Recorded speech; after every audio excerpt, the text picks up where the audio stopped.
Pau 9e reçoit Caen 6e, 2 points devant. Les deux formations se sont imposées lors de la dernière journée, respectivement à Grenoble et contre Angers, relançant leurs ambitions communes de play-off. Les Palois, qui n'avaient pas connu la victoire en 2024 avant le week-end dernier, vont essayer d'enchaîner face à des Canets qui, sur les 4 dernières rencontres, ont connu 2 succès à Dornano, mais 2 revers en déplacement sous une pluie battante.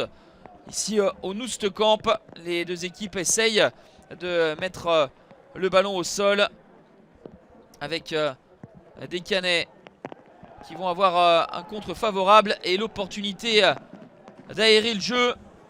Le renversement jusqu'à Godson Kérémé, le centre fort pour le buteur Alexandre Mendy. 17e réalisation pour le meilleur réalisateur de Ligue 2 BKT, Godson Kérémé. L'ailier Canet qui avait délivré 2 passes D pour Ali Abdi lors du succès 2-0 face à Angers. Et de nouveau décisif avec cette passe appuyée au premier poteau pour Alexandre Mendy qui surgit et trompe Bingourou Kamara à la demi-heure de jeu. Ça fait 1-0 pour le Stade Malherbe de Caen, dans des conditions, vous le voyez, difficiles.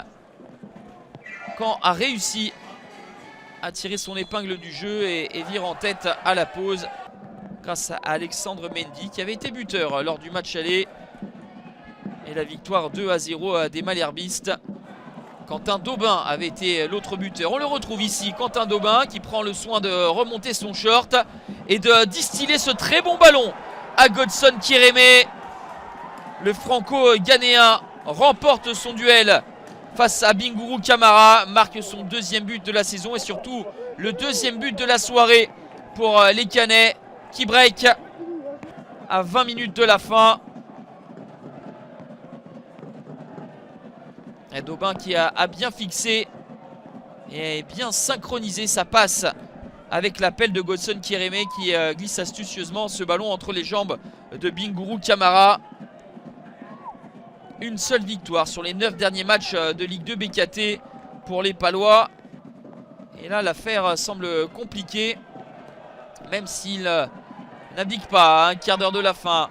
On va retrouver les Palois aux avant-postes avec ce centre et ce coup de tête de Charles Bolly, sorti du banc. L'ancien Lensois fait montre d'une énorme détente pour inscrire son 2e but de la saison. Une tête rageuse, smatchée suite à ce centre de Jordi Gaspard. Les Palois ne sont menés plus que 2-1. Il reste encore un petit peu de temps pour essayer de revenir.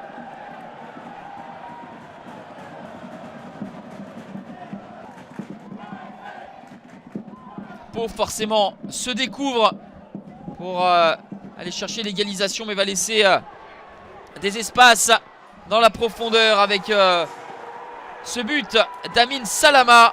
Premier but pour Salama, le joueur prêté par le Stade de Reims cet hiver, idéalement lancé par Mathias Autrette. Salama porte le score à 3-1 à 5 minutes de la fin du temps réglementaire. Maximum de réussite et de réalisme pour les joueurs de Nicolas Seub. 7 tirs au total, 3 cadrés. Vous avez compris, les 3 tirs cadrés ont terminé au fond des filets. C'est un coup dur pour les Palois qui vont encore une fois avoir de l'orgueil avec ce ballon dans la surface de réparation et le coup de tête d'Oumar Ngom. Le premier but pour le Mauritanien de 19 ans. 3-2 à la 91e minute. Il ne peut absolument rien, Anthony Mandrea, sur ce coup de tête placé au ras du poteau. Pau n'aura pas cédé, mais Pau va s'incliner. 3-2 pour Caen qui enchaîne après son succès contre Angers. Une bonne dynamique qui permet aux Malherbistes de se hisser à la 5e place pendant que Pau rechute et se retrouve 10e, 5 points derrière son adversaire du soir.